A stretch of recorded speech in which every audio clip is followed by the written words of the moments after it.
Video fundamentaalsetest tõketest, mis muudavad kosmilise ekspansiooni peaaegu võimatuks. Peamine tees. Kiirgus on vaid 1/6 kosmilise vangla seinast. Raketivõrrandi türannia, keha bioloogiline mäss kaalutuses, psühholoogiline isolatsioon, valguse kiiruse piir ja energeetiline kuristik loovad ületamatu barjääri. Vaataja transformatsioon. Uskumusest kosmilise koloniseerimise vältimatus arusaamiseni, et maa ei ole vangla, vaid häll, mida tuleb kaitsta. Praegu, sel hetkel, kui te kuulate neid sõnu, teie keha sooritab üle 10 000 erineva keemilise reaktsiooni sekundis. Teie süda pumpab 5–6 liitrit verd läbi 70 000 kilomeetri pikkuse veresoonte võrgustiku. Teie kopsud vahetavad hapniku ja süsinikdioksiidi täpselt õiges vahekorras. Kõik see toimub täpselt ühe gravitatsioonikiirenduse juures, 9,8 meetrit sekundis ruudus. See number pole juhuslik. Teie keha on evolutsiooni poolt täpselt sellele väärtusele kalibreeritatud 4 miljardi aasta jooksul. Aga mis juhtub, kui see number muutub nulliks? 1969 aastal Moskva lähedal asuvas kosmosemeditsiinikeskris 5 vabatahtlikku astusid spetsiaalsesse kaldkambrisse. Nad pidid lamama 57 kraadi nurga all. Täpne positsioon, mis simuleerib kaalutuse mõju vereringele. Esimesed tunnid olid ebamugavad. Esimesed päevad valulikud. Aga siis algas midagi hirmuäratavat. Nende luud hakkasid kaotama kaltsiumit kiirusega 1% kuus. Lihased hääbusid, kuigi nad üritasid treenida. Südamelihas, jah, süda ise, hakkas vähenema. Pärast 30 päeva olid nad nii nõrgad, et vaevalt suutsid püsti tõusta. Üks neist, 52-aastane insener nimega Boriss Morukov, kirjeldas hiljem. Ma mõistsin, et kosmos ei taha meid seal. Meie kehad on maavangid. See polnud esimene ega viimane selline eksperiment. NASA teadlane Joan Vernikos veetis 30 aastat uurides, mida kaalutus inimkehale teeb. Tema avastused olid häirivad. Astronaudid, kes veedavad 6 kuud rahvusvahelisel kosmosejaamas, kaotavad kuni 20% oma lihasmassi.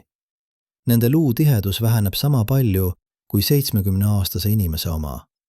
Nende immuunsüsteem nõrgeneb. Nende nägemine halveneb, sest silmamuna muudab kuju. Kaalutuses surub vedelik optilise närvi kokku. Mõned astronaudid tulevad tagasi püsivate nägemisprobleemidega. Aga kõige hirmsam on see, mis juhtub ajuga. Teadlased Müncheni ülikoolis skaneerisid astronautide ajusid enne ja pärast pikki kosmoselendu. Tulemused olid šokeerivad. Aju hall aine, see osa, mis vastutab liigutuste, mälu ja otsuste tegemise eest, vähenes märgatavalt. Aju vedelikud nihkusid ülespoole, tekitades survet. Mõned astronaudid kirjeldasid pidevat peavalu, segadust, isegi hallutsinatsioone. Üks neist, kes soovis jääda anonüümseks, tunnistas hiljem. Oli hetki, kui ma ei olnud kindel, mis on reaalne ja mis mitte. Ma nägin asju, mis seal ei olnud. Ma kuulsin hääli. Aga see on vaid üks sein meie kosmilises vanglas. On veel 5. Kujutage ette, et seisate maa pinnal, vaadates üles tähistaevasse. Te tahate jõuda lähimasse tähesüsteemi, Proxima Centaurisse, mis asub 4,24 valgusaasta kaugusel. Teie käes on kõige võimsam rakett, mida inimkond kunagi ehitanud. Saturn 5 tüüpi kanderakett, mis viis astronaudid Kuule. See rakett kaalub 3000 tonni ja suurem osa sellest massist on kütus. Ainult 2,5% on kasulik koormus. See, mida te tegelikult tahate kosmosesse saata. See suhe pole juhuslik. See on füüsikaseadus, mida nimetatakse Tsiolkovski raketivõrrandiks. Konstantin Tsiolkovski, Vene teadlane, kes elas Kaluga linnas ja suri 1935 aastal, avastas selle võrrandi sajand tagasi. Ta mõistis midagi kohutavat. Et liikuda kiiremini, vajate rohkem kütust. Aga rohkem kütust tähendab suuremat massi. Suurem mass vajab veel rohkem kütust. See on eksponentsiaalne probleem. Arvutused näitavad, et kui te tahate saavutada vaid 10% valguse kiirusest, see on 30 000 kilomeetrit sekundis, peab teie raketi mass olla miljoneid kordi suurem kui kasulik koormus. Kui te tahate viia 100 inimese koloniseerimislaeva Proxima Centaurisse, peaks teie rakett kaaluma rohkem kui kogu maa. See pole inseneri probleem. See on universumi fundamentaalne keeld. Aga oletame, et me lahendame selle. Oletame, et me leiame mingi imepärase tehnoloogia, termotuumamootorid, antiaine, midagi, mida me praegu ei kujuta ettegi. Me ehitame laeva, mis suudab lennata 10% valguse kiirusest. Reis Proxima Centaurisse võtaks 42 aastat, 2 põlvkonda. Inimesed, kes sündivad sellel laeval, ei näe kunagi maad. Nad kasvavad üles metallilises toorus, mis tiirles läbi tühja kosmose. Mida see nende psüühikaga teeb? 1969 aastal, täpselt samal ajal kui Moskvas toimus kaldkambri eksperiment, viis Ameerika Ühendriikide merevägi läbi teise katse. Nad sulgesid 12 meest tuumaallveelaeva USS Triton pardal 3 kuuks. Allveelaev ei kerkinud kordagi pinnale. Mehed elasid kitsastes koridorides, hingasid taaskasutatud õhku, nägid ainult kunstlikku valgust. Pärast 6 nädalat hakkasid ilmnema sümptomid. Unehäired, ärevus, depressioon. 2 meest said füüsilisse kaklesse. 1 üritas end vigastada. Psühholoog, kes neid pärast uuris, kirjutas. Inimese vaim pole loodud selliseks isolatsiooniks. Me vajame horisonte. Me vajame taevast. Me vajame teadmist, et saame lahkuda. Kosmoselaeval pole horisonte, pole taevast. Ja te ei saa lahkuda. Vene teadlased viisid läbi veel radikaalsemat eksperimenti. 1978 aastal sulgesid nad 3 inimest täielikult isoleeritud kompleksi nimega BIOS 3. See oli suletud ökoloogiline süsteem. Inimesed, taimed, bakterid, kõik ühes tsüklis. Nad pidid seal elama 6 kuud. Õhk, mida nad hingasid, tuli taimedest. Vesi, mida nad joovad, oli taaskasutatud. Toit, mida nad sõid, kasvas seal. Esimesed nädalad läksid hästi. Siis hakkasid taimed surema. Hapniku tase langes. Süsinikdioksiidi kontsentratsioon tõusis. Mehed hakkasid lämbuma oma enda hingamise tõttu. Nad päästeti viimasel hetkel. Aga isegi kui me lahendame tehnilised probleemid, isegi kui me ehitame täiuslikku suletud ökoloogilise süsteemi, jääb veel üks ületamatu sein. Valguse kiirus. Albert Einstein avaldas oma erirelatiivsusteooria 1905 aastal. Üks selle teooria fundamentaalseid järeldusi on, et miski, millel on mass, ei saa liikuda valguse kiirusega. Mida kiiremini te liigute, seda rohkem energiat te vajate. Kui te lähenete valguse kiirusele, läheneb vajalik energia lõpmatusele. See pole tehnoloogiline piirang, see on universumi struktuur. Valguse kiirus, 300 000 kilomeetrit sekundis, on kosmose kiiruspiirang, mida ei saa ületada. Isegi kui me kuidagi saavutaksime 99% valguse kiirusest, mis on täiesti võimatu meie praeguste teadmiste kohaselt, võtaks reis lähimasse galaktikasse Andromedasse 2,5 miljonit aastat. Inimliik, nagu me seda tunneme, ei eksisteeri enam nii kaua. Homo sapiens on olnud olemas ainult 300 000 aastat. Kõik tsivilisatsioonid, mida me tunneme, Sumer, Egiptus, Rooma, kõik, mahuvad viimase 6000 aasta sisse. 2,5 miljonit aastat on ajaskaala, millel liigid tekivad ja kaovad. Aga oletame, lihtsalt mõtte pärast, et me lahendame kõik need probleemid. Me leiame viisi, kuidas hoida inimkeha tervena kaalutuses. Me ehitame laevu, mis suudavad lennata peaaegu valguse kiirusega. Me loome täiusliku suletud ökoloogilise süsteemi. Me leiame viisi, kuidas hoida inimeste vaimne tervis stabiilsena sajandite pikkuse reisi jooksul. Jääb veel üks probleem, mis on võib-olla kõige fundamentaalsem. Energia.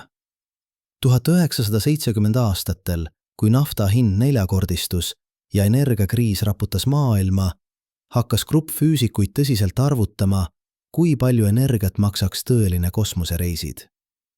Freeman Dyson, legendaarne füüsik Princeton ülikoolist, avaldas 1978 aastal artikli, kus ta arvutas välja, et 1 kilogrammi saatmine Proxima Centaurisse 10% valguse kiirusega nõuaks energiat, mis võrdub kogu inimkonna aastase energiatarbimisega. 1 kilogramm. Inimene kaalub keskmiselt 70 kilogrammi. Kosmoselaev koos varustusega kaaluks 1000 tonne. Arvutused on halastamatult selged. Isegi kui me kasutaksime kogu maa, nafta, kivisöe ja gaasivaru, kõike, mida me oleme kogunud miljardite aastate jooksul, ei jätkuks seda 1 kosmoselaeva saatmiseks lähimasse tähesüsteemi. Me peaksime kasutama termotuumaenergiat.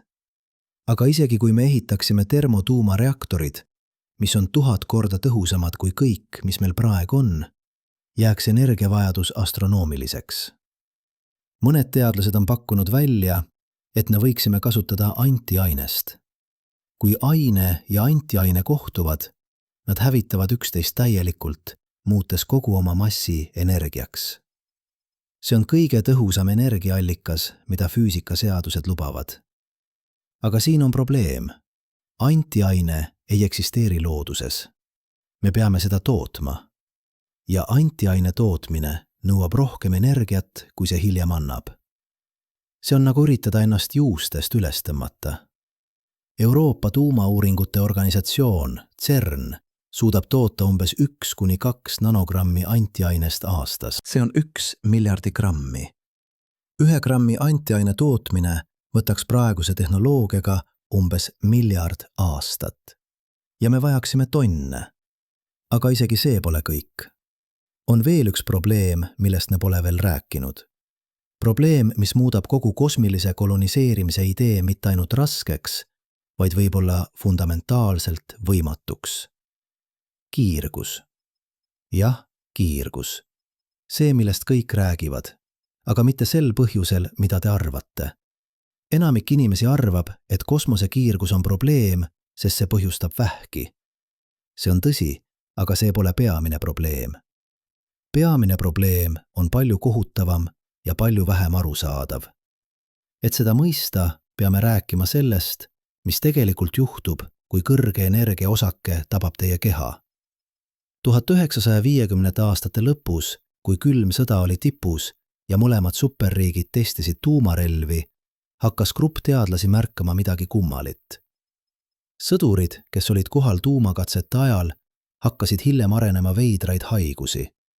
Mitte ainult vähki, seda nad ootasid, vaid ka neuroloogilisi häireid, mälukaotust, dementsust, Parkinsonit, haigusi, mis tavaliselt seostuvad vanusega, aga need mehed olid alles 30-ndates või 40-ndates. Teadlased hakkasid uurima ja avastasid midagi häirivat. Kõrge energiakiirgus ei tapa lihtsalt rakke, see muudab neid, eriti ajurakke. Kui kosmilise kiirguse osake, näiteks raskete ioonide tuum, mis liigub peaaegu valguse kiirusega, läbib teie aju, see jätab endast jälje. See on nagu kuul, mis lendab läbi pehme koe, aga see pole tavaline kuul. See on kuul, mis ioniseerib kõike, mida see puudutab. See rebib elektrone aatomitest, see lõhub DNA ahelaid, see hävitab rakumembraane. Üks osake, üks tee läbi aju ja mööda seda teed surevad neuronid. Francis Cucinotta, NASA peamine kiirgusekspert, veetis 20 aastat arvutades, mis juhtub astronautidega pikaajaliste kosmosereisidel. Tema järeldused olid masendavad. Reis Marsile, mis võtab umbes 9 kuud, tähendaks, et iga astronaut saaks kiirgusannuse, mis suurendaks nende vähiriski 5–10%. See kõlab talutavalt, aga see pole kõik. Sama reis suurendaks nende riski areneda varajane dementsus umbes 20%. 20%. 1/5 astronaudist tuleks tagasi ajukahjustusega ja see on ainult 9 kuud. Reis Proxima Centaurisse võtaks 42 aastat. Aga võib-olla saame end kaitsta. Võib-olla saame ehitada kilbi. Siin tuleb mängu teine probleem. Kiirgus, millest me räägime, pole nagu päikesevalgus, mida saab peatada päikesekreemiga. See pole isegi nagu röntgenikiirgus, mida saab peatada pliiga. Kosmilised kiired on aatomituumad, mis liiguvad peaaegu valguse kiirusega. Nende kineetiline energia on tohutu. Kui te üritada neid peatada, te lihtsalt loote veel rohkem kiirgust. Siin on paradoks. Mida paksem on teie kilp, seda ohtlikum see on. Kui kõrge energia prooton tabab alumiiniumist kilpi, see põrkub kokku alumiiniumi aatomituumadega ja loob terve tuši sekundaarseid osakesi. Neutronid, gammakiired, veel rohkem prootoneid. See on nagu üritada peatada kuulit, tulistades selle pihta teise kuuliga. Te lihtsalt loote 2 kuuli. Teadlased on proovinud kõike. Vett, polüetüleeni, vedelat vesinikku, magnetvälju. Miski ei tööta piisavalt hästi. Parim lahendus, mida nad on leidnud, vähendab kiirgust umbes 30–40%. See pole piisav. Isegi sellise kaitsega oleks pikaajaline kosmosereisija mõistatud aeglasele neuroloogilisele hääbumisele. Aga oletame, veel kord, lihtsalt mõtte pärast, et me lahendame ka selle. Me leiame mingi imepärase materjali või tehnoloogia, mis kaitseb meid täielikult kiirguse eest. Me lahendame kõik 6 probleemi.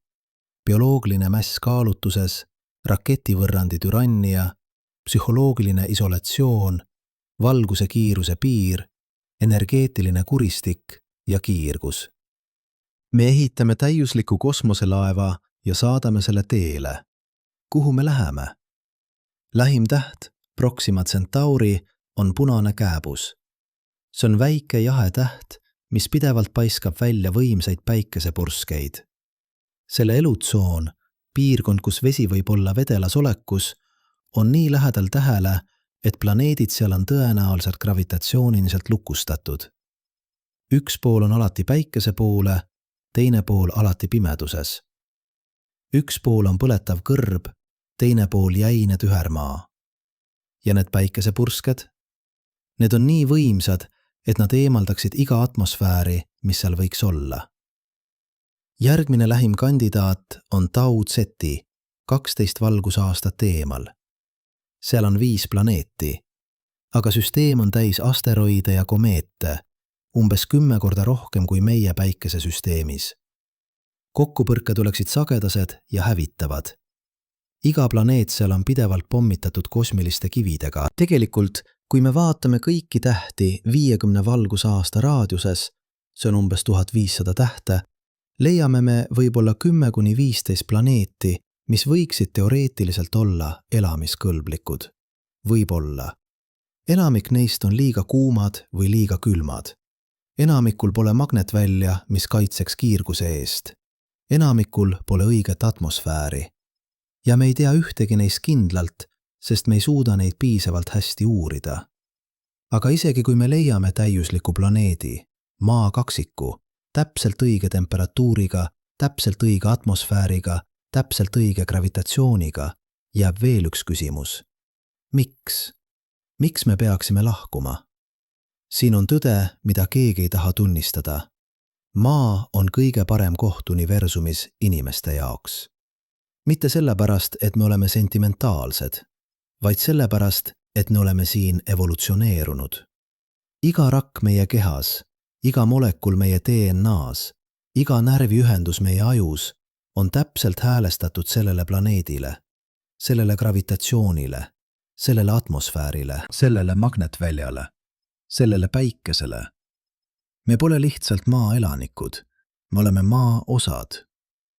Kui bakterid evolutsioneerusid esimest korda 3,5 miljardit aastat tagasi, nad muutsid kogu planeeti. Nad täitsid ookeanid, nad muutsid atmosfääri, nad lõid hapnikku, mis oli siis mürgine gaas. Enamik bakterid suri, aga mõned kohanesid. Nad õppisid kasutama hapnikku ja sellest kohanemisest sündisid kõik keerulised elusolendid. Seened, taimed, loomad, meie. Iga samm evolutsioonis oli kohanemine maaga. Kui esimesed kalad roomasid maale 45 miljonit aastat tagasi, nende kehad pidid õppima toime tulema gravitatsiooniga.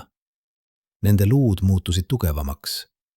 Nende lihased muutusid võimsamaks. Nende kopsud õppisid hingama õhku. See võttis miljoneid aastaid ja tuhandeid põlvkondi. Me ei saa lihtsalt lahkuda ja eeldada, et me jääme samaks. Kui me saadame inimesed Marsile ja nad jäävad sinna, mitte ainult külastuseks, vaid elama, hakkavad nende kehad muutuma. Esimene põlvkond kannatab, teine põlvkond kohaneb, kolmas põlvkond on juba midagi muud. Nende luud on õhemad, sest Marsi gravitatsioon on ainult 38% maa omast. Nende lihased on nõrgemad, nende südamed on väiksemad. Nende ajud töötavad teisiti, sest nad kasvasid üles madalama hapniku tasemega. Pärast 10 põlvkonda, see on ainult 300 aastat, ei ole nad enam homo sapiens, nad on midagi muud. Homo martis. Ja nad ei saa enam kunagi tagasi maale tulla, sest maa gravitatsioon lõmastaks nad. See pole ulme, see on bioloogia. Aga võib-olla see ongi punkt. Võib-olla me peaksime muutuma. Võib-olla inimkonna tulevik pole üks liik, vaid paljud. Iga planeet loob oma versiooni inimestest. Siin me jõuame filosoofilise küsimuseni, mis on palju sügavam kui tehnoloogia või füüsika. Mis on inimene? Kui me muudame oma keha nii palju, et me ei saa enam maal elada, kas me oleme ikka inimesed? Kui me asendame oma bioloogilised osad masinatega, kunstlikud südamed, kunstlikud kopsud, kunstlikud ajud, et üle elada kosmoses, kas me oleme ikka inimesed? Kui me muudame oma DNA-d, et kohaneda võõra planeedi keskkonnaga, kas me oleme ikka inimesed? Või oleme me midagi muud? Ja kui me oleme midagi muud, siis miks me üldse vaevume? Miks me ei saada lihtsalt masinaid? Robotid ei vaja hapnikku, nad ei vaja vett, nad ei vaja gravitatsiooni, nad ei karda kiirgust, nad ei lähe hulluks isolatsioonis. Nad võivad reisida sajandeid ilma vananemata. Nad võivad ellu jääda keskkondades, mis tapaksid iga bioloogilise olendi sekundiga. Võib-olla inimkonna tulevik kosmoses pole inimesed üldse. Võib-olla see on tehisintellekt. Masinad, mida me loome, kes kannavad meie teadmisi, meie kultuuri, meie mälestusi. Aga mitte meie kehi, mitte meie bioloogiat. Kas see on ikka meie tulevik? Või on see meie lõpp? Need küsimused pole abstraktsed. Need pole filosoofilised mängud. Need on praktilised küsimused, millele me peame vastama, kui me tõsiselt mõtleme kosmilisele ekspansioonile. Ja siin on kõige häirivam tõde. Võib-olla me ei peaks üldse lahkuma. Mõelge sellele. Me elame planeedil, mis on täpselt õiges kauguses, täpselt õige suurusega täht. Meil on magnetväli, mis kaitseb meid kosmilise kiirguse eest. Meil on atmosfäär, mis hoiab temperatuuri stabiilsena ja annab meile hapnikku. Meil on ookeanid, mis reguleerivad kliimat. Meil on kuu, mis stabiliseerib meie telje ja loob tõusud ja mõõnad. Meil on Jupiter, mis toimib kosmilise tolmuimejana, tõmmates endale asteroide, mis muidu võiksid meid tabada. Kõik see pole juhus.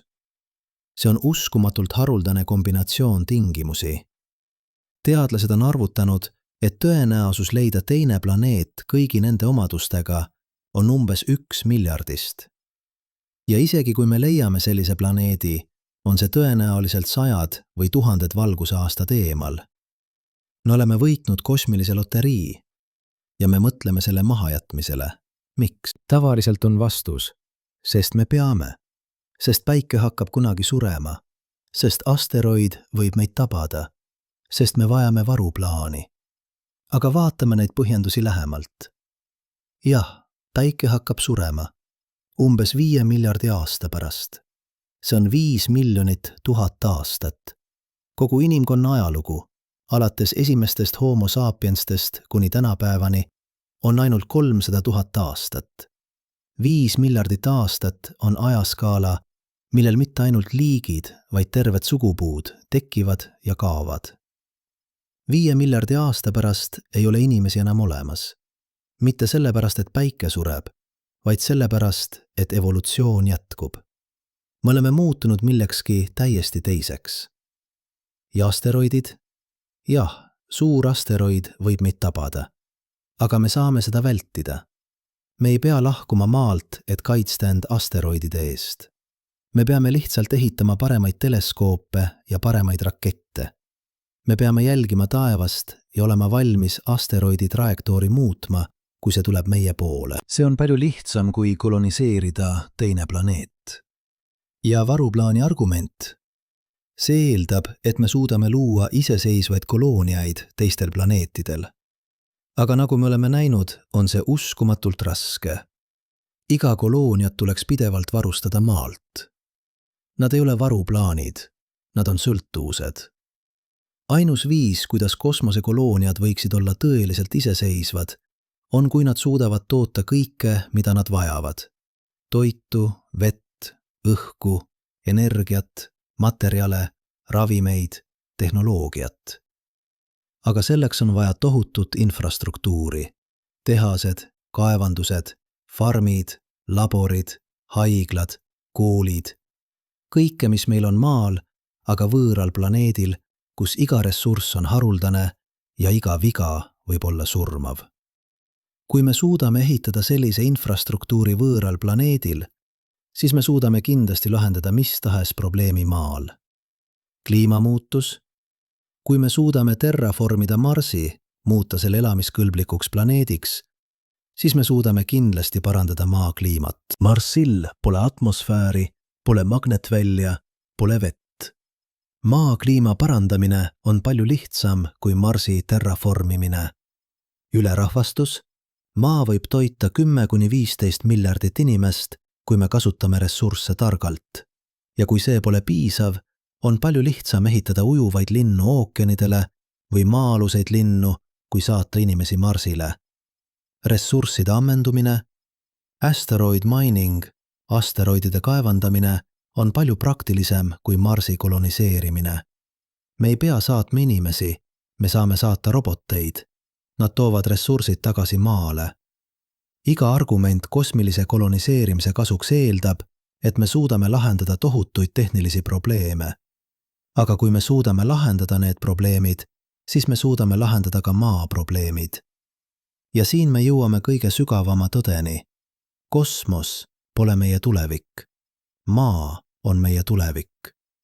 Mitte sellepärast, et me oleme lühivaatelised või kartlikud, vaid sellepärast, et me oleme realistlikud. Sellepärast, et me mõistame füüsikat, bioloogiat, psühholoogiat. Sellepärast, et me mõistame, mis me oleme ja kust me tuleme. Me oleme maa lapsed, selle planeedi lapsed. Ja nagu kõik lapsed, me tahame uurida, me tahame avastada. Me tahame näha, mis on seal väljas. See on loomulik, see on ilus, see on inimlik. Aga me ei pea lahkuma, et uurida. Me saame saata teleskoope, me saame saata sondi, me saame saata roboteid. Me saame õppida universumist ilma end ohtu seadmata. Me saame avastada ilma hävitamata seda, mis meil on. Sest tõde on see, me ei lahku kunagi maalt. Mitte tõeliselt, mitte massides, mitte püsivalt. Võib-olla mõned inimesed lähevad. Teadlased, uurijad, seiklejad. Nad ehitavad väikeseid baase Kuul või Marsil. Nad veedavad seal aastaid, võib-olla aastakümneid. Aga nad tulevad tagasi. Või nende lapsed tulevad tagasi. Sest maa on kodu. Mitte sentimentaalses mõttes, vaid bioloogilises mõttes, füüsilises mõttes, eksistentsiaalses mõttes. Me oleme evolutsioneerunud siin, me kuulume siia. Ja see pole piirang, see pole vangla, see on kingitus. Aga oodake, peatuge hetkeks. Me oleme rääkinud sellest, miks me ei saa lahkuda, aga me pole rääkinud sellest, miks me ei peaks tahtma lahkuda. Kujutage ette, et te seisate mäetipus varahommikul. Päike tõuseb horisondi tagant, värvides taeva kuldseks ja roosaks. Tuul puudutab teie nägu. Te hingake sisse ja teie kopsud täituvad õhuga, mis on täpselt õiges vahekorras. 21% hapnikku, 78% lämmastikku, väike kogus argoonit ja süsinikdioksiidi. See segu on nii täiuslik, et teie keha ei pea selle üle mõtlema. Te lihtsalt hingake. Automaatselt, loomulikult. Teie jalge all on muld, mis sisaldab miljardeid baktereid, seeni, putukaid, tervet ökosüsteemi, mis töötab koos, et toita taimi, mis toodavad hapnikku, mida te hingata. Teie kohal on magnetväli, nähtamatu kilp, mis kõverdab kosmilisi kiiri ära teie kehast. Teie ümber on atmosfäär, mis hoiab temperatuuri stabiilsena, jaotab soojust üle planeedi, toob vihma ja lund. See pole lihtsalt keskkond, see on süsteem. Keeruline, omavahel seotud, täiuslikult tasakaalustatud süsteem, mille osa te olete. Aga me ei näe seda tavaliselt. Me näeme loodust kui midagi, mis on meist eraldi. Midagi, mida me kasutame. Midagi, mida me vallutame. Midagi, millest me lahkume. See on illusioon. 1978 aastal tegi NASA teadlane James Lovelock avastuse, mis muutis meie arusaama maast igaveseks. Ta uuris maa atmosfääri koostist ja märkas midagi imelikku. Meie atmosfäär pole keemilises tasakaalus. See on täis gaase, mis peaksid omavahel reageerima ja kaduma. Hapnik ja metaan, lämmastik ja ammooniak. Need gaasid ei tohiks koos eksisteerida, aga nad eksisteerivad. Miks? Vastus oli revolutsiooniline, sest elu hoiab neid seal. Lovelock nimetas seda Gaia hüpoteesiks. Maa pole lihtsalt kivine planeet, millel juhtub elu olema. Maa on elav süsteem. Elu ei kohane lihtsalt keskkonnaga. Elu loob keskkonna. Bakterid toodavad hapnikku. Taimed reguleerivad süsinikdioksiidi taset. Ookeanid jaotavad soojust. Metsad mõjutavad vihmamustrit. Kõik on omavahel seotud. Kõik töötab koos. Ja me oleme selle osa. Mitte lihtsalt elanikud. Osa. Iga kord, kui te välja hingata, te lisate süsinikdioksiidi atmosfääri. Taimed võtavad selle vastu ja toodavad hapnikku. Iga kord, kui te sööte, te võtate vastu süsinikku, mis on rändanud läbi toiduahela, taimedest loomadesse, loomadest teisse taimedesse, ringiga. Iga aatom teie kehas on olnud kunagi osa millestki muust. Tähest, planeedist, taimest, loomast, teisest inimesest. Te pole eraldi maast. Te olete maa. Ja siin on kõige imelikum asi. Me teame seda. Sügaval, intuitiivselt me teame seda. Seetõttu me tunneme end hästi looduses. Seetõttu metsas jalutamine rahustab meid. Seetõttu ookeani hääl või tuulesahin puudes tekitab meis rahu. See pole nostalgia. See pole romantika, see on äratundmine. Me tunneme ära oma kodu. Aga siis, miks me tahame lahkuda? Siin me peame rääkima teisest illusioonist. Illusioonist, et me oleme kuidagi eraldi loodusest. Et me oleme selle vallutajad, mitte osa. See illusioon sai alguse umbes 10 000 aastat tagasi, kui me hakkasime tegelema põllumajandusega. Esimest korda inimkonna ajaloos me ei pidanud enam kohanema keskkonnaga. Me hakkasime keskkonda muutma.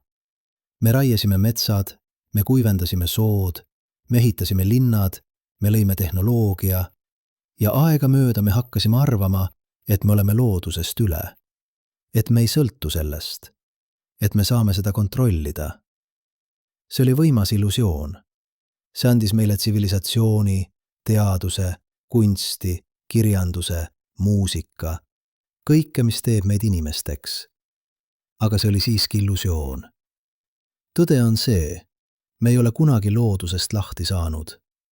Me oleme lihtsalt loonud keerulisemaid viise sellega suhtlemiseks. Meie linnad sõltuvad ikka taimede fotosünteesist hapniku saamiseks. Meie toit tuleb ikka mullast. Meie vesi tuleb ikka vihmast ja jõgedest. Meie energia tuleb ikka päikesest, kas otse päikesepaneelidest või kaudselt fossiilkütustest, mis on miljoneid aastaid tagasi salvestatud päikeseenergia. Me oleme ikka osa süsteemist. Me oleme lihtsalt unustanud seda. Ja nüüd, kui me seisame silmitsi kliimamuutuse, liikide väljasuremise, saastumisega, me mõistame äkki, et me ei saa loodusest lahkuda. Me ei saa seda lihtsalt maha jätta ja minna kuhugi mujale. Sest kuhugi mujal pole. Vähemalt mitte meie jaoks. Aga siin on paradoks.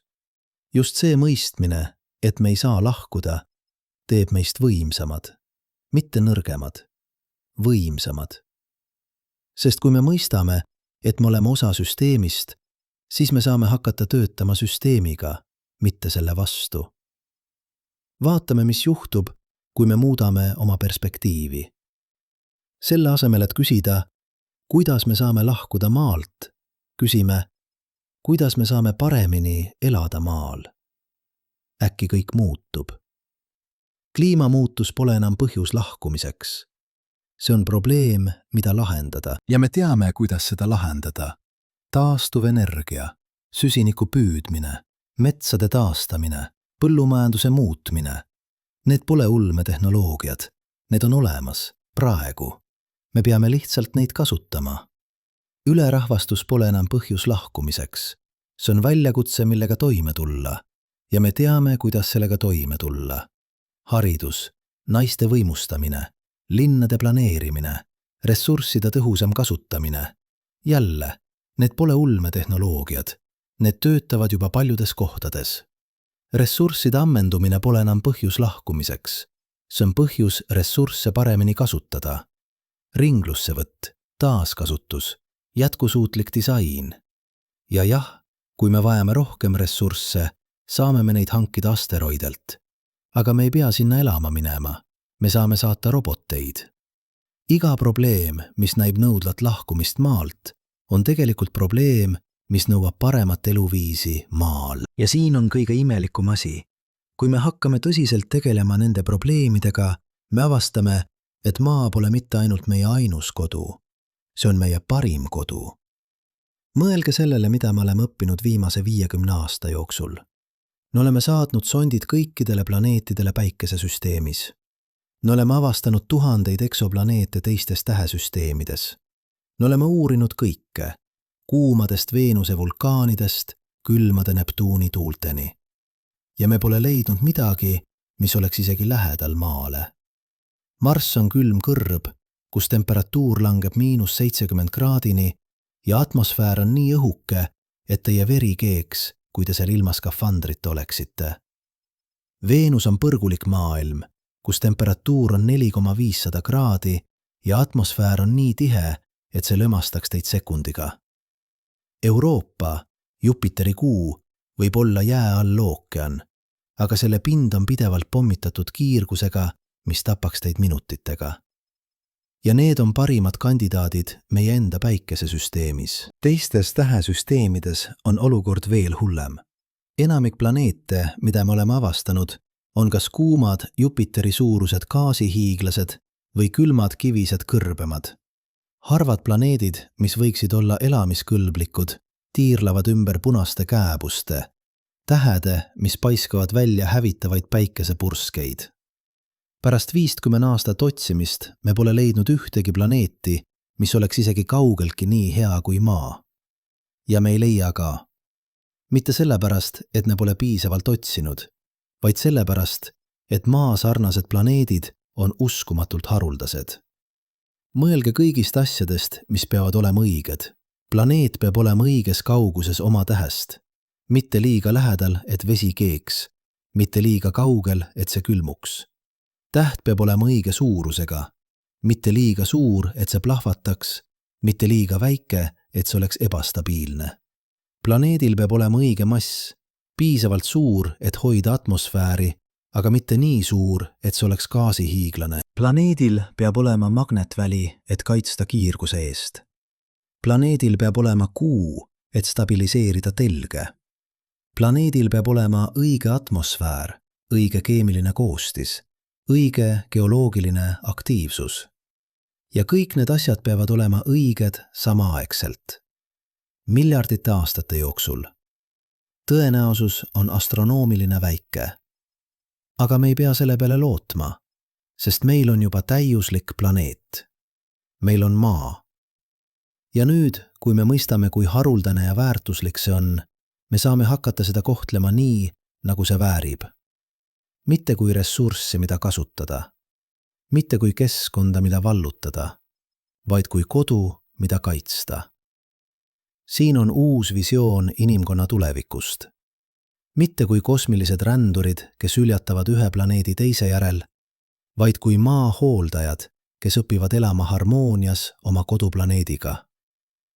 Kujutage ette Maad 100 aasta pärast. Linnad, mis on ehitatud harmoonias loodusega. Hooned, mis hingavad koos metsadega. Energiasüsteemid, mis jäljendavad fotosünteesi. Transpordisüsteemid, mis liiguvad nagu linnuparved. Toidusüsteemid, mis töötavad nagu ökosüsteemid. Kujutage ette tehnoloogiat, mis ei võitle looduse vastu, vaid töötab sellega koos. Biotehnoloogiat, mis kasutab baktereid ja seeni. Nanotehnoloogiat, mis jäljendab molekulaarseid protsesse. Tehisintellekti, mis õpib looduse mustrite järgi.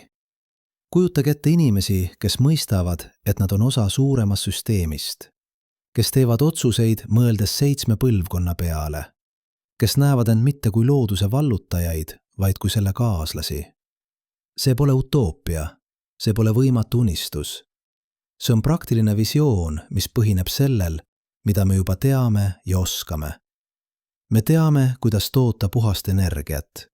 Me teame, kuidas kasvatada toitu jätkusuutlikult. Me teame, kuidas ehitada linnu, mis ei hävita ökosüsteeme.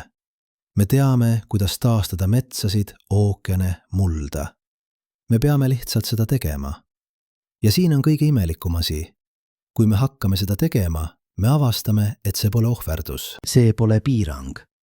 See on vabastus. Sest kui me lõpetame võitluse loodusega ja hakkame sellega koostööd tegema, me avastame, et loodus on meie liitlane, mitte vaenlane.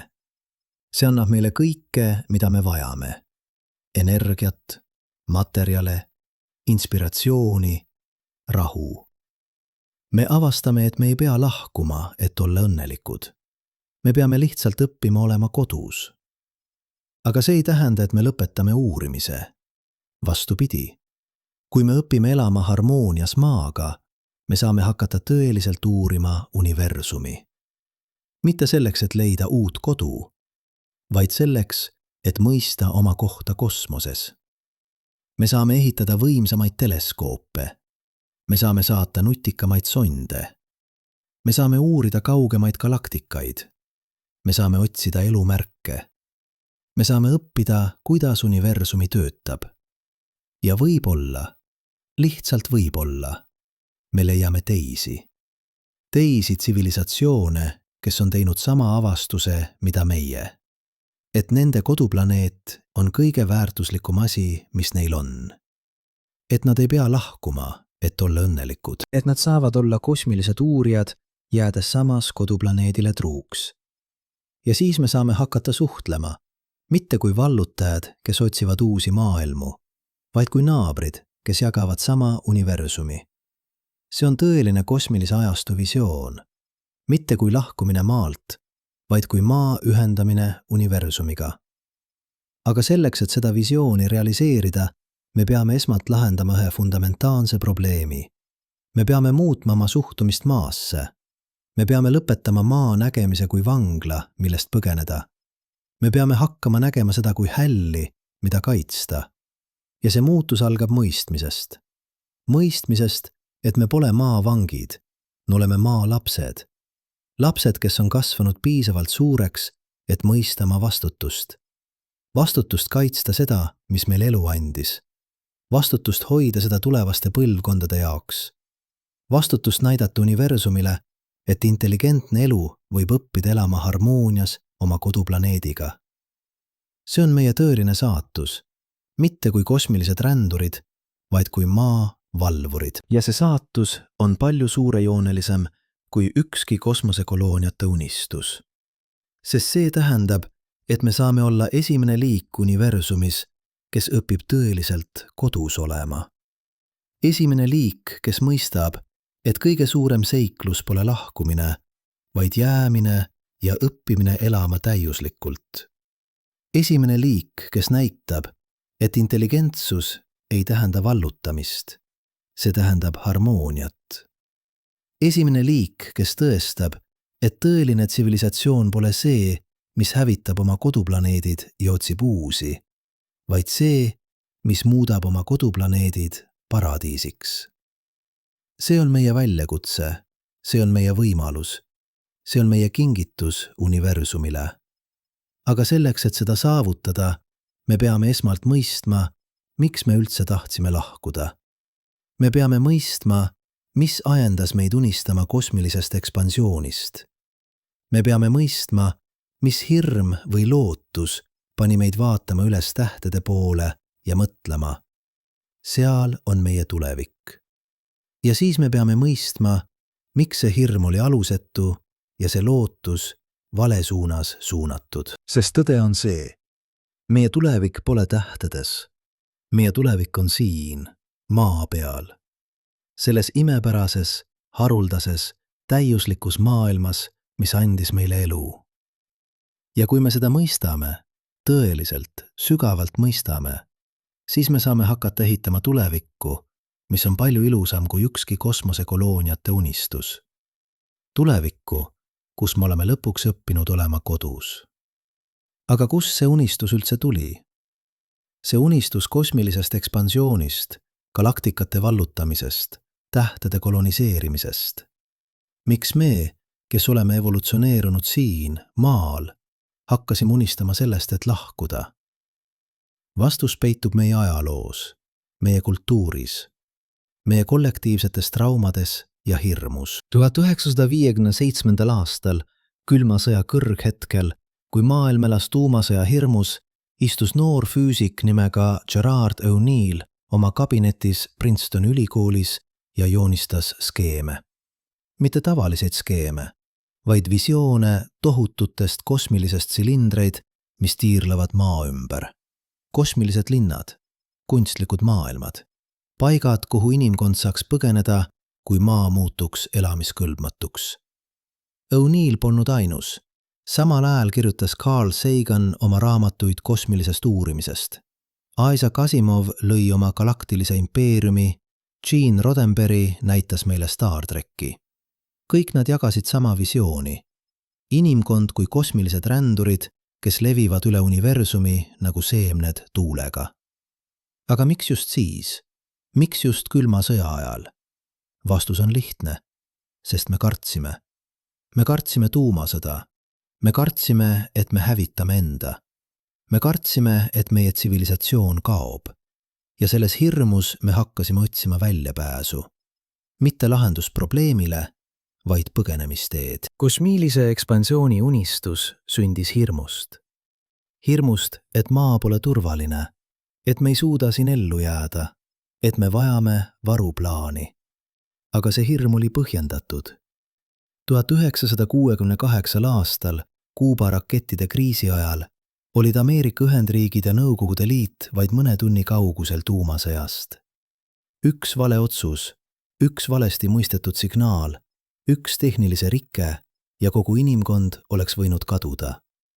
Sel hetkel tundus kosmilise ekspansiooni unistus mõistlik, isegi vajalik. Aga nüüd, 50 aastat hiljem, me elame teises maailmas. Külm sõda on läbi, tuumasõja oht on vähenenud. Me mõistame paremini meie planeeti. Me teame paremini, kuidas meie tegevused mõjutavad keskkonda. Me näeme selgemalt, millised on tõelised ohud ja millised on kujuteldavad. Ja me hakkame mõistma, et kosmilise ekspansiooni unistus, mis sündis hirmust, võib olla muutunud takistuseks.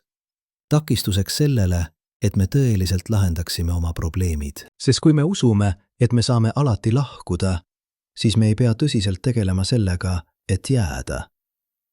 Kui me usume, et Marss on varuplaneet, siis me ei pea nii tõsiselt võtma maa kaitsmist. Kui me usume, et me saame koloniseerida galaktikat, siis me ei pea nii hoolikalt mõtlema oma ressursside kasutamisele.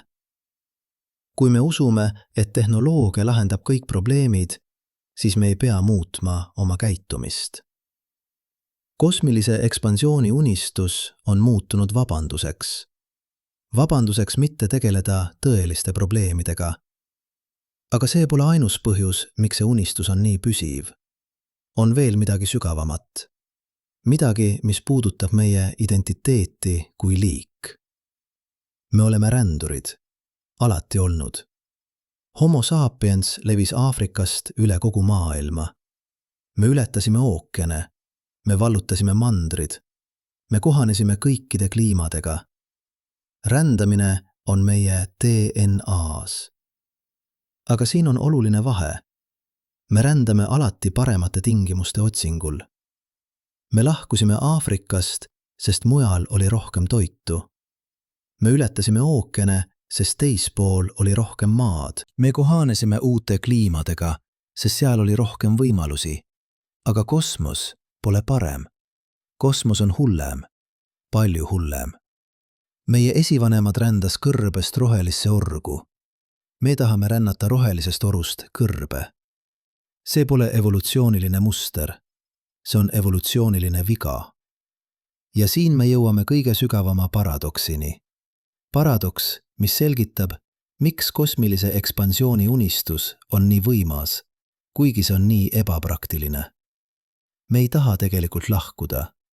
Me tahame tunda, et me saame lahkuda. See on vabaduse illusioon. Tunne, et me pole lõksus, et meil on valikud, et me pole sunnitud jääma ühte kohta, isegi kui see koht on täiuslik. Psühholoogid nimetavad seda reaktantsiks. Kui me tunneme, et meie vabadus on piiratud, me tahame seda vabadust veel rohkem, isegi kui me ei kavatse seda kasutada. Laps, kes on öelnud, et ta ei taha kunagi oma kodulinnast lahkuda, hakkab äkki unistama kaugete maade rändamisest, kui talle öeldakse, et ta ei saa lahkuda. Täiskasvanu, kes on rahul oma tööga, hakkab äkki mõtlema karjääri muutmisele, kui talle öeldakse, et ta peab selles töös jääma. Sama juhtub meiega kui liigiga. Mida rohkem me mõistame, et me ei saa maalt lahkuda, seda rohkem me tahame lahkuda. Aga see on psühholoogiline trikk. Meie aju mängib meiega. Sest tegelikult me ei taha lahkuda. Me tahame lihtsalt tunda, et meil on valik. Ja siin on ilus tõde. Meil on valik. Lihtsalt mitte see valik, mida me arvasime. Me ei saa valida, kas elada maal või Marsil, aga me saame valida, kuidas elada maal. Me ei saa valida, kas olla maaelanikud või kosmilised rändurid, aga me saame valida, kas olla maa hävitajad või maa hooldajad. Me ei saa valida, kas kuuluda sellesse planeeti või mitte, aga me saame valida, kuidas seda kuuluvust väljendada. Need on tõelised valikud, tähendusrikkad valikud. Valikud, mis määravad meie tulevikku.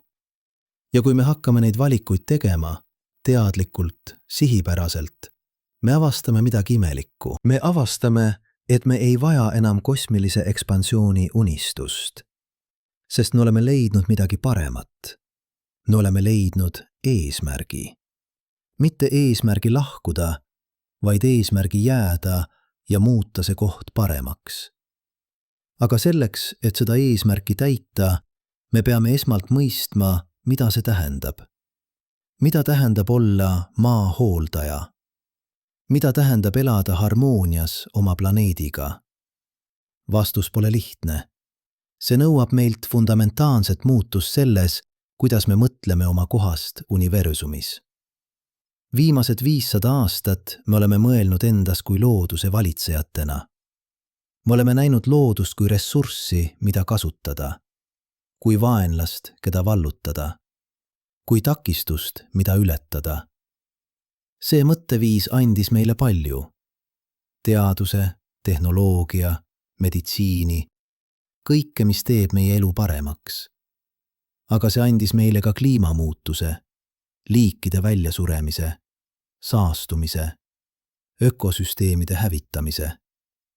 Nüüd me peame õppima uut mõtteviisi.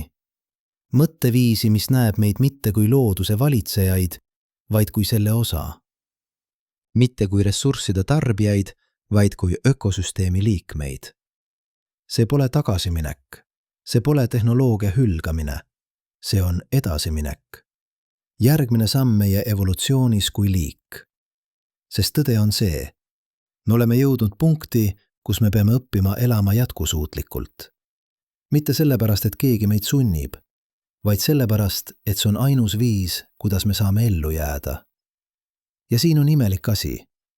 Kui me hakkame õppima elama jätkusuutlikult, me avastame, et see pole piirang. See on vabastus. Vabastus pidevast kasvamise survest. Vabastus pidevast tarbimise survest. Vabastus pidevast konkureerimise survest. Selle asemel me saame keskenduda sellele, mis tõeliselt oluline on. Suhted, loovus, tähendus, õnn. Ja siin me jõuame kõige sügavama tõdeni. Tõdeni, mis muudab kõike. Me ei otsi kosmoses uut kodu. Me otsime kosmoses ennast. Me tahame teada, kas me oleme üksi. Me tahame teada, kas on teisi nagu meie. Me tahame teada, mis on meie koht selles tohutus universumis. Need on sügavad, tähendusrikkad küsimused. Ja me saame neile vastata ilma maalt lahkumata. Me saame ehitada võimsamaid teleskoope. Me saame kuulata kosmilisi signaale. Me saame otsida elumärke kaugetes maailmades. Me saame uurida universumi struktuuri ja ajalugu. Ja võib-olla, lihtsalt võib-olla, me leiame vastused, mida me otsime. Võib-olla me avastame, et elu on haruldane, aga mitte ainulaadne. Et universumis on teisi tsivilisatsioone, kes on teinud sama avastuse, mida meie. Et nende koduplaneet on nende kõige väärtuslikum vara.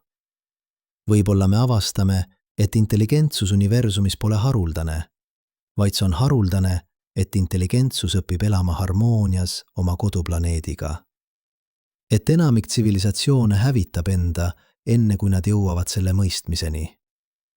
Võib-olla me avastame, et meie tõeline saatus pole levida üle universumi, vaid näidata universumile, et on võimalik olla tark ja jätkusuutlik samaaegselt. Need on spekulatsioonid, aga nad näitavad midagi olulist. Meie otsing kosmoses pole tegelikult otsing uue kodu järele. See on otsing tähenduse järele. Ja see tähendus pole kuskil seal väljas. See on siin, maa peal, meie suhetes üksteisega, meie suhetes oma planeediga, meie vastutuses tulevaste põlvkondade ees. Kui me seda mõistame, siis kosmilise ekspansiooni unistus muutub millekski muuks. See pole enam põgenemisunistus, see on uurimisunistus. Me ei taha enam lahkuda, me tahame õppida, me tahame mõista. Me tahame leida oma koht selles tohutus, imepärases, salapärases universumis. Ja parim viis seda teha pole lahkumine, vaid jäämine ja muutumine parimaks versiooniks iseendast. Muutumine liigiks, kes on õppinud elama harmoonias oma koduplaneediga. Liigiks, kes on leidnud viisi olla intelligentne ilma hävitavaks olemata. Liigiks, kes näitab universumile, et tsivilisatsioon võib olla jätkusuutlik. See on meie tõeline saatus, mitte kui vallutajad, vaid kui näide. Näide sellest, et on võimalik kasvada üle oma primitiivsetest instinktidest, üle vajadusest vallutada ja tarbida, üle hirmust, et ressursid lõppevad. Näide sellest, et on võimalik leida õnn ja tähendus ilma pidevalt rohkemat tahtmata, ilma pidevalt kaugemale vaatamata, ilma pidevalt mujale minekut unistamata. Näide sellest, et kodu pole vangla, kodu on kingitus. Ja kui me õpime seda kingitust väärtustama, tõeliselt, sügavalt väärtustama, siis me avastame, et meil on kõik, mida me vajame. Mitte ainult ellujäämiseks, vaid õitsemiseks. Õitsemiseks viisil, mida me ei osanud ette kujutada, kui me veel unistasime lahkumisest. Sest tõde on see, kõige suurem seiklus pole minna kuhugi uude. Kõige suurem seiklus on muutuda millekski uueks. Ja me saame seda teha siin, kodus, maal, planeedil, mis andis meile elu, planeedil, mis õpetas meid armastama, planeedil, mis ootab, et me õpiksime seda armastama tagasi. Aga oodake, peatuge veel korraks. Ma tean, mida te mõtlete. Ma tean täpselt, mida te mõtlete. See kõik kõlab ilusalt, filosoofiliselt, poeetiliselt. Aga see on naiivsus. See on teaduse vastane romantism. See on loobumine inimkonna suurimast unistusest. Ma kuulen teid ja ma mõistan teid, sest ma olen veetnud 20 aastat uurides kosmosereise. Ma olen lugenud tuhandeid teadusartikleid. Ma olen rääkinud sadade teadlastega. Ma olen arvutanud numbreid, analüüsinud andmeid, uurinud võimalusi. Ja ma ütlen teile, kõik, mida ma olen teile rääkinud, on teadus, mitte arvamus, mitte filosoofia. Teadus. Raketivõrrandi Urania, see on matemaatika. Tsiolkovski võrrand on sama kindel kui Pythagorase teoreem. Te ei saa sellest mööda vaielda. Te ei saa seda ümber lükata. See on universumi fundamentaalne seadus. Bioloogiline mäss kaalutuses, see on füsioloogia. Me oleme näinud seda juhtumas, mitte teoreetiliselt, vaid tegelikult. Astronautidel, kes tulevad tagasi rahvusvaheliselt kosmosejaamast. Vabatahtlikel, kes lamavad kaldkambrites. Loomadel, keda saadetakse kosmosesse. Iga kord sama tulemus. Keha hakkab hääbuma. Psühholoogiline isolatsioon? See on psühholoogia. Me oleme uurinud seda allveelaevades, Antarktikas, isoleeritud keskkondades. Iga kord sama muster. Inimesed hakkavad murduma. Mitte kõik, mitte kohe, aga piisavalt paljud ja piisavalt kiiresti, et see oleks probleem. Valguse kiiruse piir? See on füüsika. Einsteini erirelatiivsusteooria on üks kõige paremini testitud teooriat teaduses. Me oleme kontrollinud seda tuhandeid kordi. Iga kord see kehtib. Valguse kiirus pole soovitus, see on seadus. Energeetiline kuristik? See on termodünaamika, energia jäävuse seadus. Te ei saa luua energiat tühjusest. Te ei saa saada rohkem välja, kui te panete sisse. See pole arvamus, see on reaalsus. Kiirgus? See on tuumafüüsika. Me teame täpselt, mis juhtub, kui kõrge energia osake tabab bioloogilist koet. Me oleme näinud seda Hiroshimas, Tšernobõlis, Fukushimas, tuumakatsetuste ohvrite juures. See pole hüpoteetiline oht. See on dokumenteeritud fakt. Kõik 6 seina meie kosmilises vanglas on teaduslikud faktid. Mitte arvamused, mitte ennustused. Faktid. Aga siin on asi. Ma ei ütle, et kosmosereisid on võimatud. Ma ütlen, et need on ebapraktilised. Tohutult ebapraktilised. Nii ebapraktilised, et me peame küsima, kas see on tõesti parim viis kasutada meie ressursse? Mõelge sellele. Ühe inimese saatmine Marsile maksab umbes 5–10 miljardit $. See on konservatiivne hinnang. Tegelik hind võib olla palju suurem. 10 miljardit $. Ühe inimese jaoks. Mida me saaksime teha 10 miljardi $ga maal? Me võiksime ehitada 1000 kooli. Me võiksime puhastada 100 jõge. Me võiksime taastada 1 000 000 hektarit metsa. Me võiksime anda puhtast joogiveest 1 miljonile inimesele. Me võiksime ravida miljoneid inimesi malaariast, tuberkuloosist, HIV-st.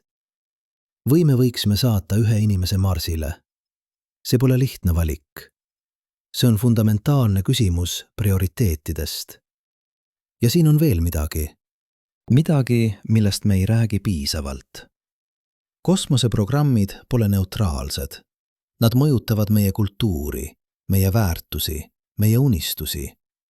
Kui me ütleme noortele, et inimkonna tulevik on tähtedes, me ütleme neile, et maa pole piisavalt hea, et see planeet on ajutine, et me peaksime keskenduma lahkumisele, mitte jäämisele. Kui me investeerime miljardeid kosmosereisidesse, me ütleme, et see on olulisem kui kliimamuutuse lahendamine, olulisem kui vaesuse kaotamine, olulisem kui haridus, tervishoid, keskkonnakaitse. Kas see on tõesti sõnum, mida me tahame saata? Ma ei arva. Ma arvan, et me vajame uut visiooni. Visiooni, mis on sama inspireeriv kui kosmilise ekspansiooni unistus, aga palju praktilisem, palju saavutatavam, palju tähendusrikkam. Visioon maast kui meie igavesest kodust, mitte ajutisest peatuspaigast, vaid kohast, kus me õpime olema parimad versioonid iseendast. Aga see nõuab meilt ausust. Ausust tunnistada, et kosmilise ekspansiooni unistus pole teadus. See on ideoloogia. Ideoloogia, mis ütleb, et kasv on alati hea, et ekspansioon on alati vajalik, et piiratud ressurssidega planeedil elamine on piirang, mitte võimalus. See ideoloogia sündis teatud ajal ja teatud kontekstis. Külma sõja ajal, kui me kartsime tuumasõda. Kui me uskusime, et tehnoloogia lahendab kõik probleemid. Kui me ei mõistnud veel, kui haruldane ja väärtuslik maa on. Aga nüüd me elame teises maailmas. Maailmas, kus me näeme maa piiride. Kus me mõistame ökosüsteemide haprust. Kus me teame, et lõputu kasv lõplikul planeedil on võimatu. Ja selles maailmas kosmilise ekspansiooni ideoloogia pole enam inspireeriv. See on ohtlik. Ohtlik, sest see lubab meil vältida raskeid valikuid. Vältida küsimust, kuidas me elame jätkusuutlikult. Vältida vastutust, kuidas me jätame selle planeedi paremaks, kui me selle leidsime. Aga ma tean, et mõned teist mõtlevad. Aga mis saab teadusest? Kas me ei peaks uurima? Kas me ei peaks unistama? Jah, absoluutselt jah. Aga uurimine ei tähenda koloniseerimist. Unistamine ei tähenda lahkumist. Me saame uurida universumi ilma sinna elama minekutta. Me saame saata teleskoope, sonde, roboteid. Me saame õppida tohutult palju ilma ühtegi inimest ohtu seadmata. Tegelikult robotid on palju paremad kosmoseuurijad kui inimesed. Nad ei vaja toitu, vett, õhku. Nad ei karda kiirgust. Nad ei lähe hulluks isolatsioonis. Nad võivad töötada aastakümneid ilma väsimata. Nad võivad minna kohtadesse, kus inimene sureks sekundiga. Voyager 1 ja 2 on lendanud juba 45 aastat. Nad on jõudnud tähtede vahelisse ruumi. Nad saadavad ikka andmeid. Ükski inimene ei oleks seda suutnud. Curiosity ja Perseverance on uurinud Marsi 7 aastat. Nad on leidnud tõendeid muistsest veest. Nad on analüüsinud kivimeid. Nad on otsinud elumärke. Kõik ilma ühtegi inimest Marsile saatmata. James Webbi kosmoseteleskoop vaatab tagasi ajas 13 miljardit aastat. See näeb galaktikaid, mis tekkisid vahetult pärast suurt pauku. See uurib eksoplaneete, see otsib elumärke, kõik ilma maalt lahkumata. See on tõeline kosmose uurimine, mitte koloniseerimine, vaid mõistmine. Ja siin on ilus tõde. Mida rohkem me mõistame universumi, seda rohkem me hindame maad. Iga uus eksoplaneedi avastus näitab meile, kui haruldane maa on. Iga uus galaktika, mida me uurime, näitab meile, kui eriline meie koht on. Iga uus tähesüsteem, mida me analüüsime, näitab meile, kui täiuslik meie päikesesüsteem on. Me pole leidnud teist maad. Pärast tuhandete eksoplaneete avastamist, pärast aastakümneid otsimist, me pole leidnud ühtegi planeeti, mis oleks isegi lähedal. Ja tõenäoliselt me ei leia ka. Mitte sellepärast, et me pole piisavalt otsinud, vaid sellepärast, et maasarnased planeedid on uskumatult haruldased. Mõelge kõigist asjadest, mis pidid juhtuma, et maa oleks selline, nagu ta on. Meie päike on täpselt õige suurusega. Suuremad tähed elavad liiga lühikest aega.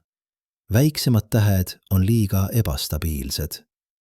Meie päike on täpselt õiges vahemikus. Maa on täpselt õiges kauguses päikesest. Paar protsenti lähemal ja ookeanid keeksid.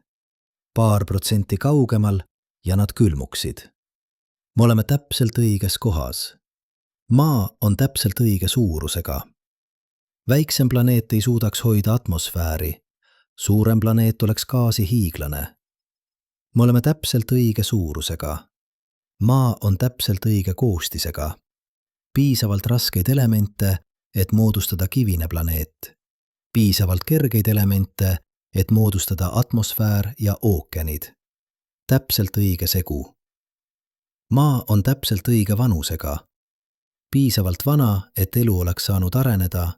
Piisavalt noor, et päike poleks veel suremas. Täpselt õige vanus. Maa on täpselt õige geoloogilise aktiivsusega.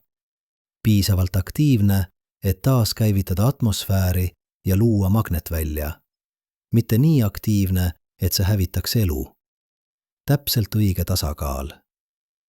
Maa on täpselt õige kuuga.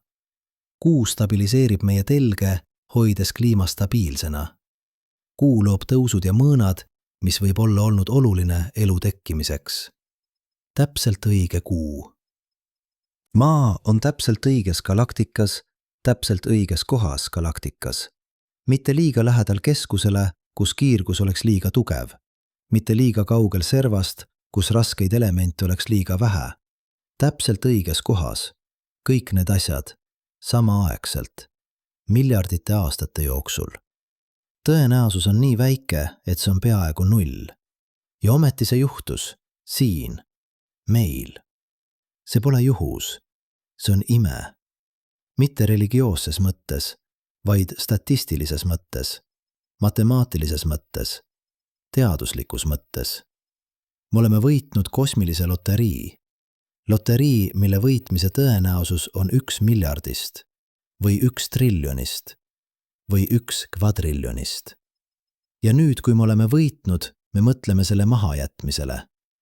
See pole julgus, see pole visioon, see on rumalus. Aga ma tean, et mõned teist mõtlevad ikka. Aga mis saab, kui midagi juhtub? Asteroid, supervulkaan, päikese surm. Need on legitiimsed mured. Aga vaatame neid realistlikult. Asteroid. Jah, suur asteroid võib meid tabada, aga tõenäosus, et see juhtub järgmise 1 miljoni aasta jooksul, on umbes 1%.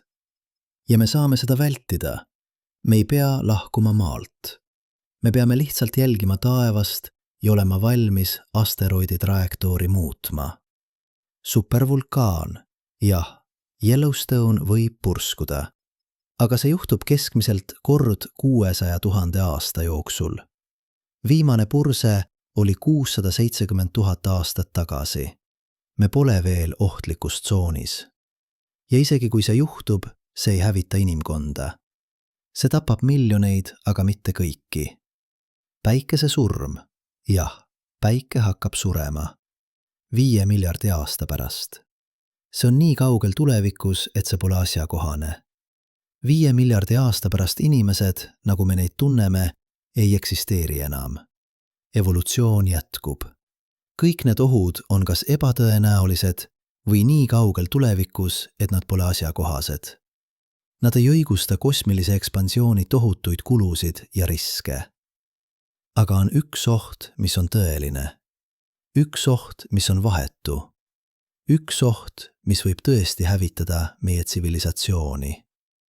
Meie ise, kliimamuutus, tuumasõda, pandeemiad, tehisintellekti kontrolli kaotamine, bioloogilised relvad. Need on tõelised ohud. Ohud, mis võivad realiseeruda meie eluajal.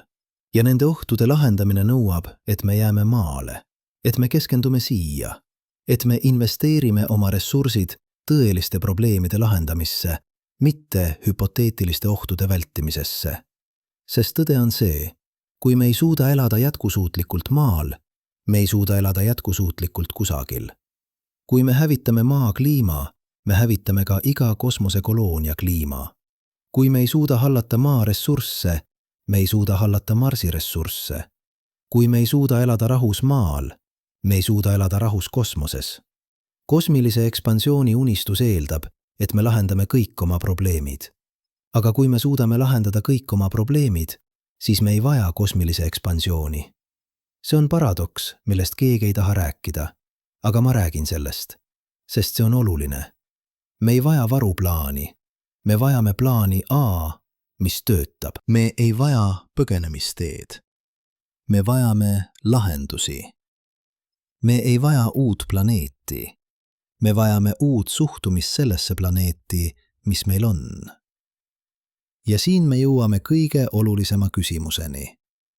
Küsimuseni, mis määrab meie tulevikku. Mis on inimkonna eesmärk? Kas see on levida üle universumi? Vallutada iga planeet? Muuta iga maailm elamiskõlblikuks? Või on see midagi muud? Midagi sügavamat? Midagi tähendusrikkamat? Ma arvan, et meie eesmärk pole levida. Meie eesmärk on õppida. Õppida elama harmoonias oma planeediga. Õppida olema intelligentsed ilma hävitavaks olemata. Õppida looma tsivilisatsiooni, mis on jätkusuutlik. See on palju raskem kui kosmosesse lendamine. Palju keerulisem kui Marsi koloniseerimine. Palju väljakutsuvam kui tähtedevahelised reisid. Aga see on ka palju olulisem. Sest kui me õpime seda, kui me tõeliselt õpime elama jätkusuutlikult, siis me saame olla näide. Näide kogu universumile. Näide sellest, et intelligentne elu võib õppida elama harmoonias oma koduplaneediga. Et tsivilisatsioon ei pea hävitama oma keskkonda. Et tehnoloogia võib olla loodusega kooskõlas. See on meie tõeline saatus. Mitte kui vallutajad, vaid kui õpetajad. Õpetajad, kes näitavad universumile, et on teine tee. Tee, mis ei lõppe enesehaavitamisega. Tee, mis viib tõelise jätkusuutlikkuseni. Ja võib-olla, lihtsalt võib-olla, kui me õpime seda, me leiame teisi, kes on õppinud sama. Teisi tsivilisatsioone, kes on mõistnud, et nende koduplaneet on nende kõige väärtuslikum vara. Ja siis me saame hakata suhtlema. Mitte kui vallutajad, kes otsivad uusi maailmu, vaid kui õpilased, kes jagavad teadmisi. See on tõeline kosmilise ajastu visioon. Mitte kui füüsiline ekspansioon, vaid kui intellektuaalne ja vaimne kasv. Kasv, mis juhtub siin, kodus, maal, planeedil, mis andis meile elu, planeedil, mis õpetas meid mõtlema, planeedil, mis ootab, et me õpiksime tarkust. Ja see tarkus algab ühe lihtsa tõe mõistmisest. Me ei lahku kunagi maalt, mitte tõeliselt, mitte massides, mitte püsivalt, sest me oleme maa.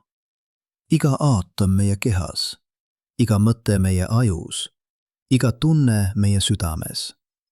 Me oleme selle planeedi lapsed ja lapsed ei jäta oma ema maha.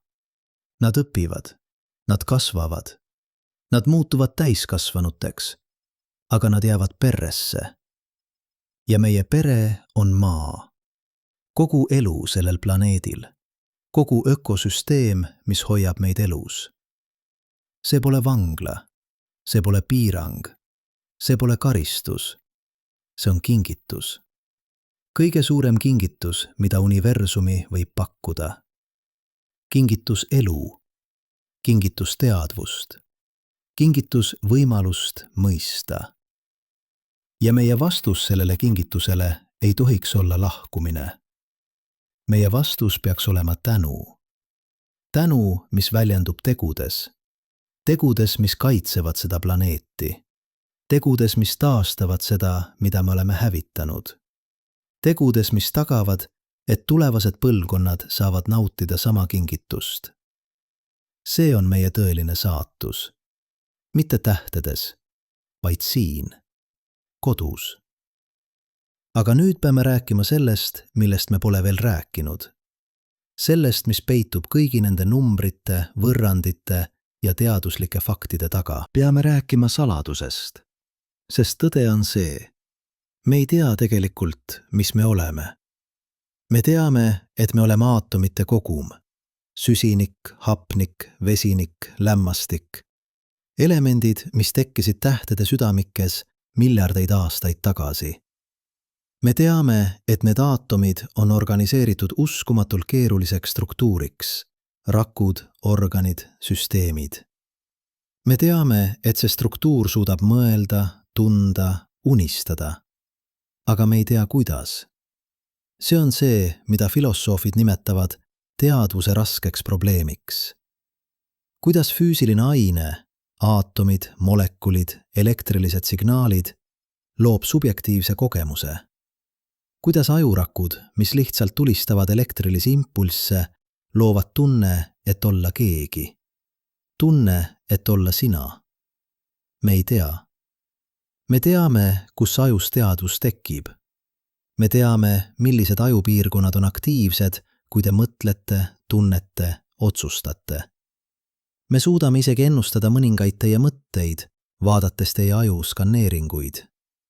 Aga me ei tea, miks see kõik tundub nagu midagi. Miks on olemas see sisemine kogemus? Miks pole me lihtsalt bioloogilised robotid, kes reageerivad automaatselt, ilma et keegi oleks kodus? See küsimus pole ainult filosoofiline, see on fundamentaalne. Sest kui me ei mõista, mis teadvus on, kuidas me saame mõista, mis me oleme? Ja kui me ei mõista, mis me oleme, kuidas me saame otsustada, kuhu me peaksime minema? Mõned teadlased arvavad, et teadvus on emergentne omadus.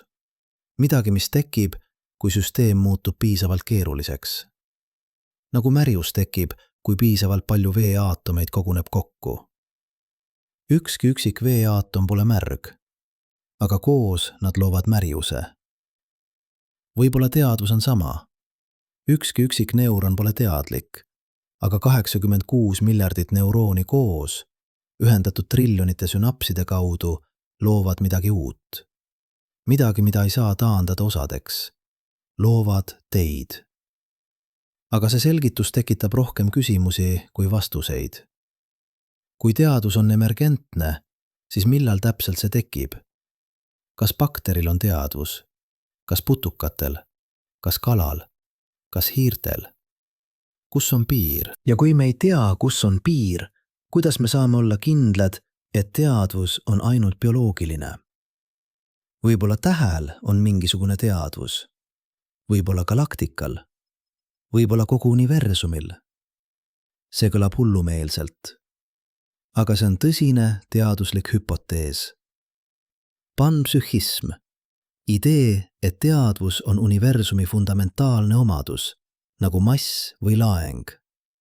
Et iga süsteem, mis töötleb informatsiooni, omab mingisugust teadvust. Väga lihtne süsteem, väga lihtne teadvus. Keeruline süsteem, keeruline teadvus. Me ei tea, kas see on tõsi, aga me ei tea ka, et see pole tõsi. Ja siin me jõuame millegi imelikuni. Millegi, mis muudab kogu meie arutelu kosmilisest ekspansioonist teistsuguseks. Kui teadvus on universumi fundamentaalne omadus, siis me pole eraldi universumist. Me oleme viis, kuidas universumi koges iseennast. Carl Sagan ütles kunagi, me oleme viis, kuidas kosmos tunneb iseennast. See pole lihtsalt ilus metafoor. See võib olla sõna otseses mõttes tõsi. Iga aatom teie kehas oli kunagi osa tähest. Teie süsinik tekkis punase hiiglase südamikus. Teie raud tekkis supernova plahvatuses. Teie hapnik tekkis suriva tähe viimases hingetõmbes. Te pole lihtsalt universumis. Te olete universumi. Ja nüüd see universumi osa, see väike, ajutine, uskumatult ebatõenäoline organisatsioon aatomitest, vaatab tagasi universumile ja küsib, mis ma olen? Kust ma tulen? Kuhu ma lähen? See on võib-olla kõige imelikum asi kogu universumis. Et aine võib organiseeruda nii, et ta hakkab iseennast uurima. Aga siin on veel imelisem asi. Me ei tea, kas see on haruldane või tavaline. Me ei tea, kas universumis on miljoneid tsivilisatsioone või oleme me ainsad. Me ei tea, kas elu tekib kergesti või on see uskumatu juhus. Me ei tea, kas intelligentsus on evolutsiooni loomulik tulemus või äärmiselt haruldane õnnetus. Me ei tea. Pärast 70 aastat otsimist, pärast tuhandete eksoplaneete avastamist, me pole leidnud ühtegi märki teisest elust. Mitte ühtegi signaali, mitte ühtegi tõendit, mitte ühtegi vihjet. Võib-olla me pole piisavalt otsinud. Võib-olla me otsime vales kohas. Võib-olla me otsime valet asja. Või võib-olla me oleme tõesti üksi. Mõelge sellele. Mõelge, mida see tähendaks, kui me oleme ainsad. Kui kogu selles tohutus universumis 100 miljardi galaktikaga, iga galaktikas 100 miljardi tähega, kui kogu selles lõpmatuses me oleme ainsad, kes suudavad vaadata üles ja küsida, miks, siis me pole lihtsalt haruldased. Me oleme ime.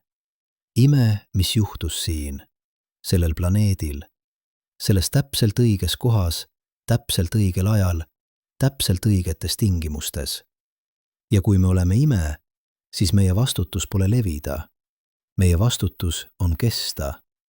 Kesta nii kaua kui võimalik. Õppida nii palju kui võimalik. Mõista nii sügavalt kui võimalik. Sest võib-olla me oleme universumi viis ennast mõista. Ja kui me kaome, kaob ka see mõistmine. Aga võib-olla me pole üksi. Võib-olla universumis on tuhandeid, miljoneid, miljardeid tsivilisatsioone. Igaüks oma planeedil, igaüks oma tähe ümber, igaüks vaatamas üles ja küsimas samu küsimusi. Kui see on tõsi, siis mis neid kõiki ühendab? Mitte tehnoloogia, mitte keeled, mitte kultuur, vaid küsimused. Samad küsimused, mida me küsime. Mis me oleme? Kust me tuleme? Kas me oleme üksi? Mis on meie eesmärk? Ja võib-olla vastused pole olulised. Võib-olla küsimused ise on oluline. Võib-olla intelligentsuse tõeline märk pole vastuste leidmine, vaid küsimuste küsimine. Küsimuste küsimine teades, et me ei pruugi kunagi vastuseid leida.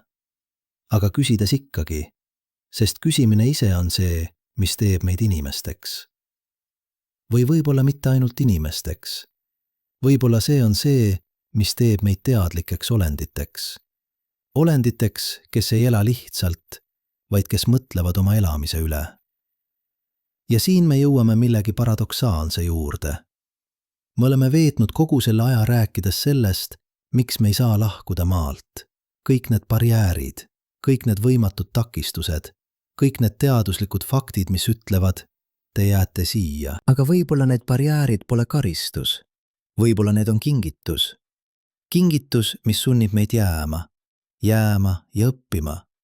Õppima elama harmoonias oma planeediga. Õppima olema osa ökosüsteemist, mitte selle valitseja. Sest võib-olla see on test. Test, mille iga intelligentne tsivilisatsioon peab läbima.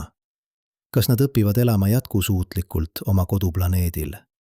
Või hävitavad nad selle ja kaovad?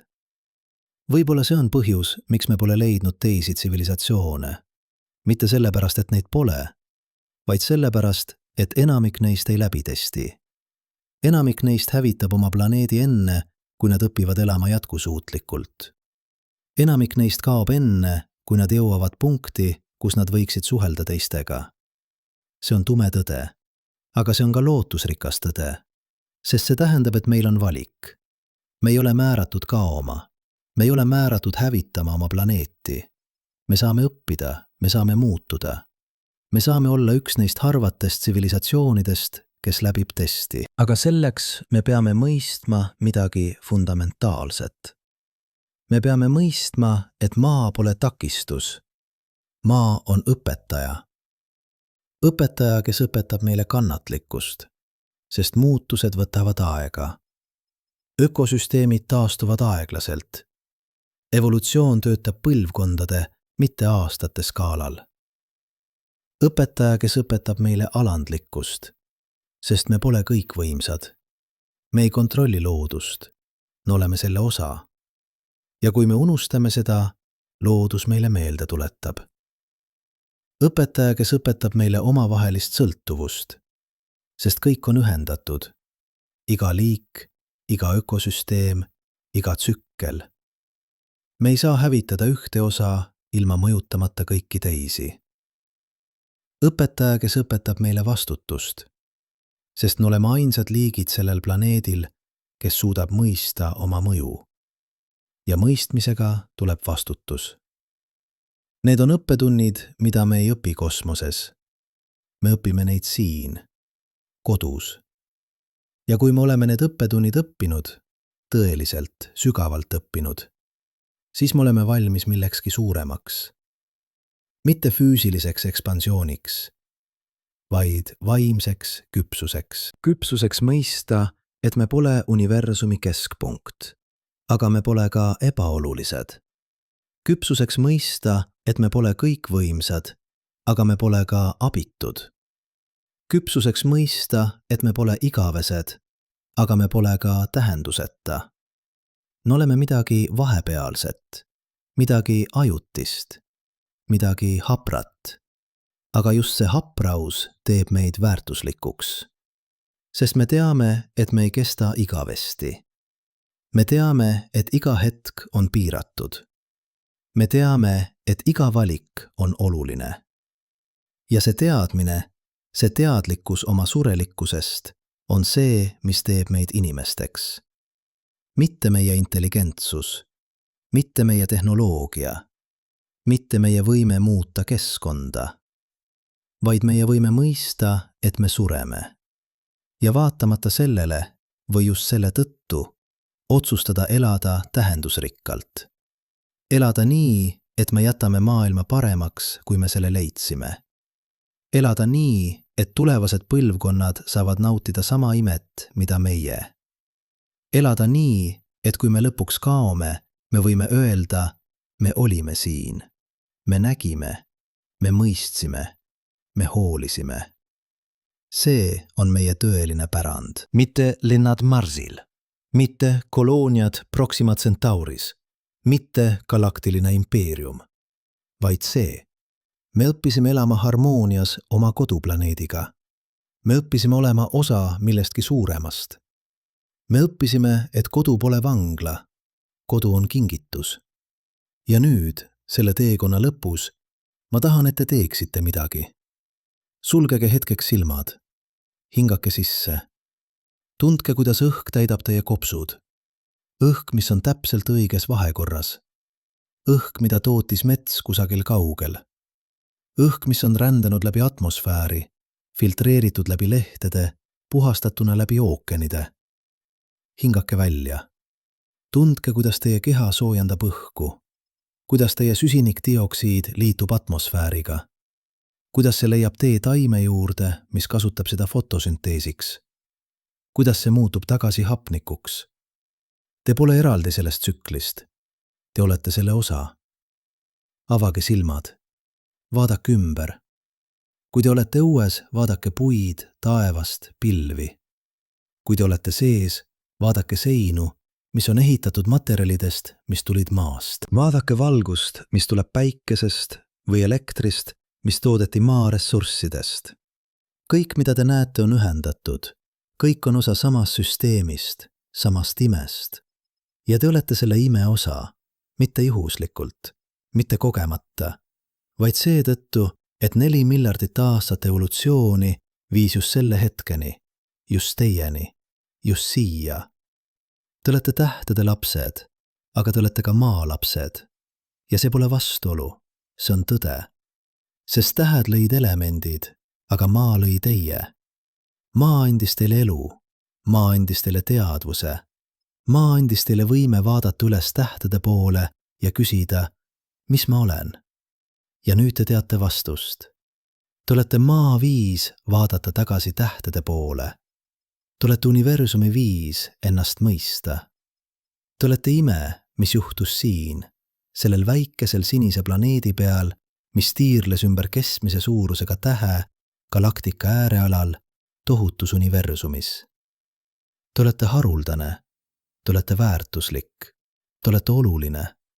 Mitte sellepärast, et te olete igavene, vaid sellepärast, et te pole. Mitte sellepärast, et te olete kõikvõimas, vaid sellepärast, et te pole. Mitte sellepärast, et te olete eraldi, vaid sellepärast, et te olete ühendatud. Ühendatud kõigega, kõigi teistega, kogu eluga sellel planeedil. Ja see ühendus pole nõrkus, see on jõud. Jõud mõista, et te pole üksi. Jõud mõista, et teie tegevused mõjutavad teisi. Jõud mõista, et teil on vastutus. Vastutus kaitsta seda planeeti. Vastutus hoida seda tulevaste põlvkondade jaoks. Vastutus näidata universumile, et intelligentne elu võib õppida elama harmoonias oma koduplaneediga. See on teie saatus, mitte tähtedes, vaid siin. Siin, kus te seisate. Siin, kus te hingata. Siin, kus te elate. Kodus. Ja kodu pole kunagi olnud vangla. Kodu on alati olnud kingitus.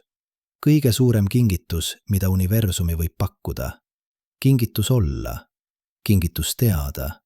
Kingitus hoolida. Ja nüüd, kui te seda teate, teil on valik. Te võite jätkata unistamist lahkumisest. Või te võite hakata unistama jäämisest. Jäämisest ja muutmisest seda kohta paradiisiks. Mitte tulevikus, mitte kusagil mujal, vaid siin, praegu. Sest tõde on see, paradiis pole koht, kuhu minna. Paradiis on koht, mida luua. Ja te saate seda luua. Siin, maal. Planeedil, mis andis teile elu. Planeedil, mis ootab, et te õpiksid seda armastama tagasi. Planeedil, mis on alati olnud teie kodu ja alati jääb.